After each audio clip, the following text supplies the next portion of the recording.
Hi friends, welcome to Tame Python series. In this video, we're going to talk about using virtual environments in your Python projects.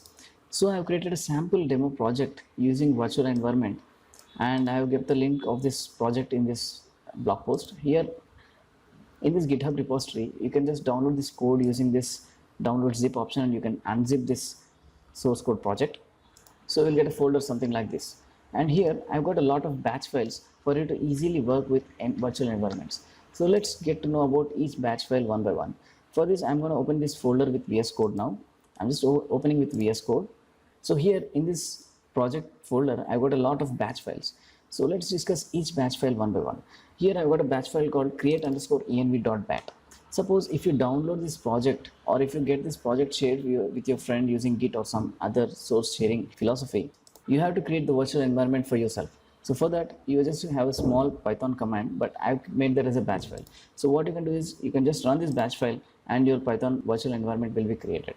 So let me try to open this folder and I'll just run this create_env.bat. So I'll just double click this, and now python-mvn project_env command is getting executed. That means you'll get a new virtual environment created in this folder, and you can see I've got a folder called project_env. So now I've got a new virtual environment set up in my computer. Now I have another batch file called install_env.bat. It will activate the environment and installs the packages from the requirements.txt file which you received in this source code. So let's try to run that command. So I'll just open this and I'll just run install_env.bat. I got it here, install_env.bat. And now what it's doing is that it is calling the activate env.bat file, and it's installing the packages. So let's see what's there in that install_env command. So here inside the install_env batch file, I've got activate env.bat and pip install -r requirements.txt. That means it's activating the Python virtual environment using this activate env.bat, and it's installing the requirements from the requirements.txt in that virtual environment. So let's see what's there in activate env.bat first. So in activate env.bat, I've got a small script which will activate this project environment. So it's just calling project env scripts activate.bat. So this command actually activates the virtual environment. So what we did was just activate the virtual environment and install the requirements.txt file in that virtual environment.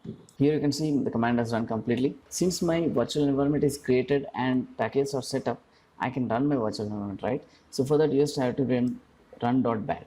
In run.bat, if you see, there is just activating the environment and running the Python code. So let me try to run that here. So I'll just open the command prompt here. I'll just write cmd here. I've got my command prompt open in this folder now. I'll just do run.bat. So here you can see my Python project virtual environment is activated first, and then my project has been run. So that's why I got the output hello world here. So that was about the run.bat. Alright, so now let's make some changes to this project packages. So for this, I'm going to open the command prompt here. So first I'll open the command prompt here, and then let me try to activate the virtual environment. So for that, we have the batch file activate env.bat. So I'll just click that, and here you can see my virtual environment is activated now. So now I'll try to install some new packages in this. So I'll just write pip install request,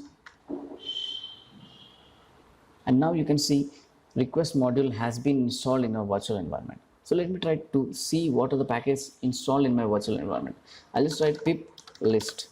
And here you can see my Python package installed in this virtual environment. But if you go and see the requirements.txt file, I don't have all the packages listed here because I didn't freeze the virtual environment once I make changes to this. So for that, you just can go to the command line and just write the batch file freeze env.bat. So what this does is that it will run the two commands listed here.